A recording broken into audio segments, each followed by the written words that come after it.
నమస్తే, నేను మీ జయ. HMPV virus దీనికి సంబంధించి వివిధ రకాల ఎక్స్పర్ట్స్ యొక్క సలహాలు సూచనలు మీకు అందించే ప్రయత్నం చేస్తూ ఉన్నాను. అందులో భాగంగా ఈరోజు ఈఎన్టీ స్పెషలిస్ట్ డాక్టర్ లాస్యసాయి సింధు గారు మనకి టెలిఫోన్ లైన్లో సిద్ధంగా ఉన్నారు. అయితే మా యొక్క ముఖ్య ఉద్దేశం, ముఖ్యంగా సుమన్ టీవీ యొక్క ముఖ్య ఉద్దేశం ప్రజల్ని అప్రమత్తం చేయటం మాత్రమేనండి. దీంట్లో ఎలాంటి భయపెట్టే ఉద్దేశం లేదు. కేవలం మనం ఎలాంటి జాగ్రత్తలు తీసుకోవాలి, ఎలాంటి ఆహార నియమాలు పాటించాలి, ఇలాంటి విషయాల్ని ఎక్స్పర్ట్స్ యొక్క సలహాలు సూచనలు మీకు అందించే ప్రయత్నంలో భాగంగానే వివిధ రకాల ఎక్స్పర్ట్స్ యొక్క సలహాలు సూచనలు మీకు అందిస్తూ ఉన్నాను. అయితే డాక్టర్ గారితో ఒకసారి మనం మాట్లాడదాము. ఈఎన్టీ స్పెషలిస్ట్ కాబట్టి మనం ఎలాంటి జాగ్రత్తలు తీసుకోవాలి, ముఖ్యంగా పిల్లలకి సంబంధించి ఎలాంటి కేర్ తీసుకోవాలి, ఇలాంటి విషయాలన్నీ కూడా డాక్టర్ గారితో మాట్లాడదాం.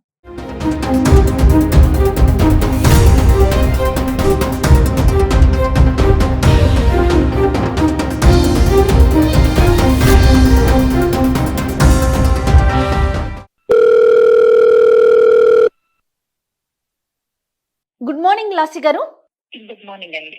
నేను జయానండి, సుమన్ టీవీ నుంచి మాట్లాడుతూ ఉన్నాను. మనం హెచ్ఎంపివి వైరస్ గురించి ఒక్కసారి డిస్కస్ చేద్దామని మీకు కాల్ చేశానండి.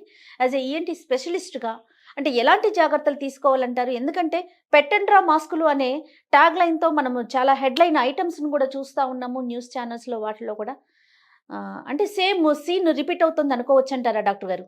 యాక్చువల్లీ ఇది అంత టెన్షన్ పడాల్సిన వైరస్ అయితే డెఫినెట్లీ కాదండి. ఓకే. అండ్ ఇది కొత్త కాదు. ఈ హ్యూమన్ మెటాన్యూమో వైరస్ అనేది 2001 లో నుంచే ఉంది. లైక్ డిస్కవర్ చేశారు. ఇది పారామెక్సుడి ఈ family RNA type of virus అండి. బేసికలీ ఏంటంటే రెస్పిరేటరీ వైరస్. ఇది రెస్పిరేటరీ ఇన్ఫెక్షన్ కాజ్ చేస్తుంది. కానీ ఇది అంత తీవ్రత, హాస్పిటలైజేషన్ అనేది హార్డ్లీ ఒక 1-3% పీపుల్ లోనే చూస్తామండి. అండ్ అది కూడా అందరినీ ఎఫెక్ట్ కాకుండా ఎవరికైతే ఇమ్యూన్ సిస్టమ్ వీక్ గా ఉంటుంది, అంటే చాలా నెలలు నిండిన పిల్లలు, చిన్న పిల్లలు కానీ, చాలా ఏజ్డ్ వాళ్ళలో కానీ, లేకపోతే ఇమ్యూనిటీ బాగా వీక్ ఉన్న వాళ్ళు, అంటే cancer, liver problems, immunosuppressant drugs, HIV ఇట్లాంటివి ప్రాబ్లమ్స్, ఎక్కువ అన్కంట్రోల్ డయాబెటిస్, ఇలాంటి వాళ్ళలో మాత్రం ఇమ్యూనిటీ తక్కువ ఉండడం వల్ల దీని ఎఫెక్ట్ ఎక్కువగా చూస్తాం అనమాట. అండ్ కాకపోతే ఇది కోవిడ్ లాగా ఇప్పుడు మనం అంత కంగారు పడాల్సిన అవసరం డెఫినెట్లీ ఏం లేదండి. ఓకే అండి. అండ్ వన్ మోర్ థింగ్ ఏంటంటే డాక్టర్ గారు, మనము కోవిడ్ సిచ్యువేషన్ ఉన్నప్పుడు, అప్పుడు ఫేస్ చేసినప్పుడు పూర్తిగా కంప్లీట్గా మాస్క్ వేసుకోవటం, శానిటైజ్ చేసుకోవటం హ్యాండ్స్ని, తర్వాత సోషల్ గ్యాదరింగ్స్ని పూర్తిగా తగ్గించుకోవటం, మ్యాక్సిమం ఎంతవరకు మనము హైజీన్ మెయింటైన్ చేయాలో అదంతా చేసాం. ఎప్పుడైతే కోవిడ్ మన కంట్రోల్లోకి వచ్చేసిందో పూర్తిగా అన్నీ వదిలేసాం. కానీ ఈ మాస్క్ సిస్టమ్ అనేది మళ్ళీ రిపీట్ అవుతుంది. అంటే దీన్ని మన ఒక లైఫ్ స్టైల్లో భాగం చేసుకోవాల్సిన పరిస్థితి అని అంటారా? అంటే depends on the severity of conditions around అండి. ఇది ఎవరి చేతిలో లేని విషయం. సిచ్యువేషన్ కి తగ్గట్టు మనం మారుతూ ఉండాలండి. అండ్ బేసిక్ గా మామూలు అప్పుడు మీరు మాస్క్ వేసుకోకపోయినా అట్లీస్ట్ ఒకవేళ మీకు కానీ సివియర్ కోల్డ్ కఫ్ ఉన్నప్పుడు, అంటే ఇప్పుడు ఈ human metapneumovirus, but general గా ఇప్పుడు ఉన్నది చలికాలం. అండ్ ఈ టైంలో there are lot of viruses in the air అండి. అవును.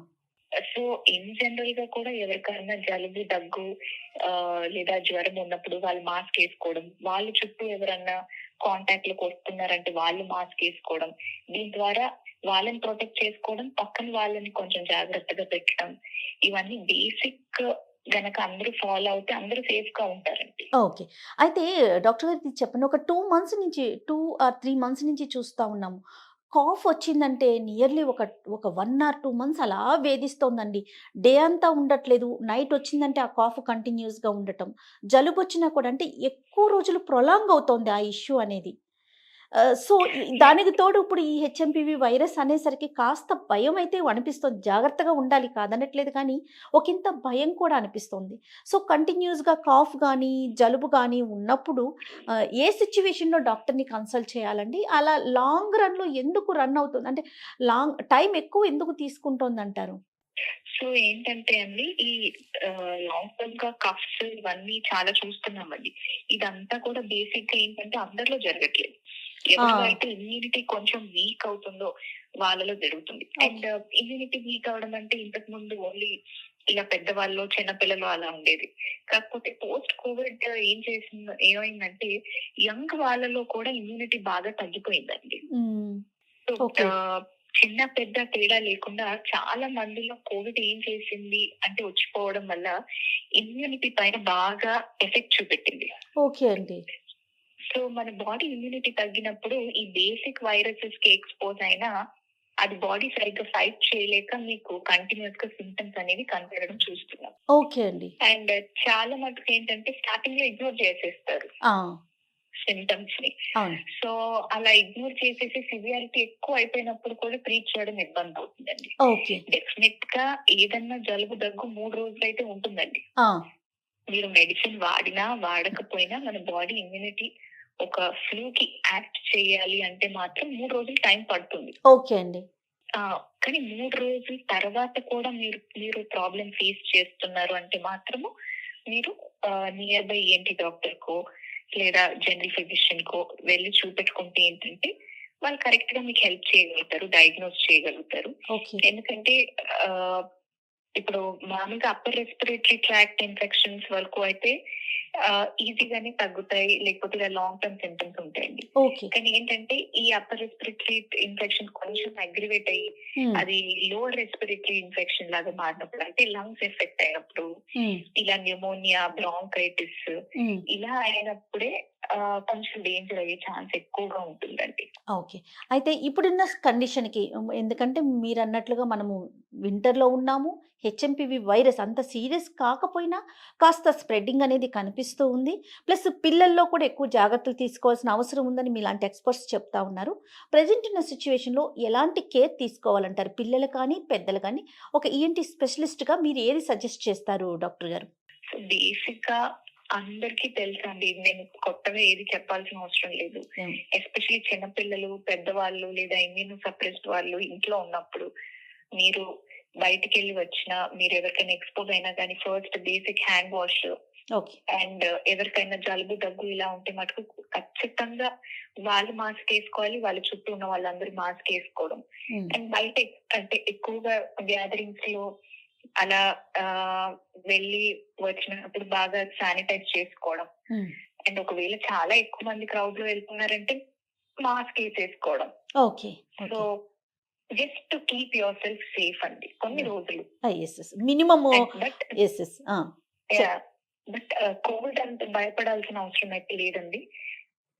This is just respiratory virus. This spread ఇలా ఒకరి డ్రాప్లెట్స్ వల్ల, సర్ఫేస్ ఇన్ఫెక్షన్ వల్ల అవుతుంది కాబట్టి ఇది స్ప్రెడ్ అయ్యే ఛాన్స్ ఎక్కువ ఉంటుంది. అండ్ ఇప్పుడు సేఫ్టీ పర్పస్ కోసమే మానిటరింగ్ ఎక్కువ చేస్తున్నాం కాబట్టి బయటపడుతున్నాయి, లేకపోతే ఇది అసలు బయట పడేది కూడా కాదు. ఎగ్జాక్ట్లీ అండి, మీరు చెప్పింది 100% ట్రూ అండి. ఎందుకంటే ఓన్లీ సేఫ్టీ పర్పస్ మీద మాత్రమే మానిటరింగ్ ఎక్కువ అవటం వల్ల అవేర్నెస్ క్రియేట్ చేసే ఉద్దేశమే చేస్తూ ఉన్నాం. లేకపోతే మామూలుగా వచ్చిపోయేవి ఎవరికి తెలిసేది కూడా కాదండి. రైట్. ఫుడ్ విషయంలో ఏమన్నా కేర్ చెప్తారా డాక్టర్ గారు, లాసి గారు? ఎలాంటి ఆహారం తీసుకుంటే మంచిది అంటారు? అంటే ముఖ్యంగా త్రోట్కి సంబంధించి కావచ్చు.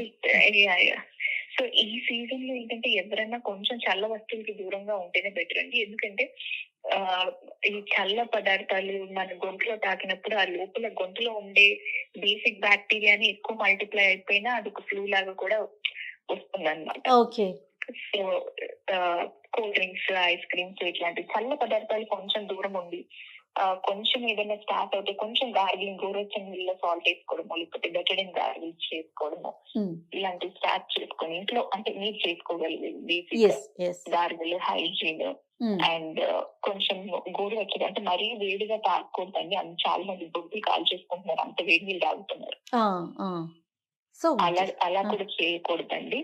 సో జస్ట్ గోరువెచ్చని నీళ్ళు తాగడము, గార్గిల్ చేసుకోవడము అండ్ ఇలాంటి బేసిక్లీ ఫాలో అవుతే సరిపోతుందండి. వార్మ్ గా తినడము, ఇంట్లో ఫుడ్ బెస్ట్ ఫుడ్ అండి.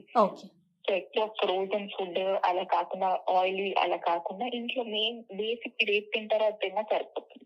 రైట్ అండి. Thank you so much doctor గారు. థ్యాంక్స్ అలాట్ అండి, మంచి ఇన్ఫర్మేషన్ చెప్పారు. రైట్ అండి, థ్యాంక్ యూ అండి, థ్యాంక్ యూ. ఇదండి ENT specialist doctor Lasya Sai Sindhu గారు చెప్పిన ఇన్ఫర్మేషన్ అండి. సో భయపడాల్సిన అవసరం లేదు. పదే ఇదే మాటను నేను చెప్తూ ఉన్నాను ప్రతి వీడియోలో కూడా. ఎట్టి పరిస్థితిలో కూడా ప్యానిక్ అవ్వాల్సిన అవసరం ఏమాత్రం లేదు. కానీ అదే విధంగా జాగ్రత్త పడాల్సిన అవసరం అయితే ఉంది.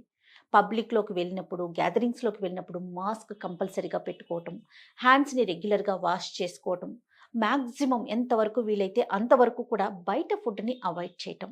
అలాగే పిల్లలకి కనుక జలుబు కానీ, దగ్గు కానీ, జ్వరం కానీ అనిపిస్తే వాళ్ళని దయచేసి ఇంట్లోనే ఉంచండి. స్కూల్స్కి కానీ లేకపోతే పబ్లిక్లో కానీ పంపించకండి. ఎందుకంటే వాళ్ళకి రెసిస్టెన్స్ అనేది కాస్త తక్కువ ఉంటుంది కాబట్టి కాస్త వాళ్ళని కేర్ఫుల్గా చూసుకుంటే సరిపోతుంది.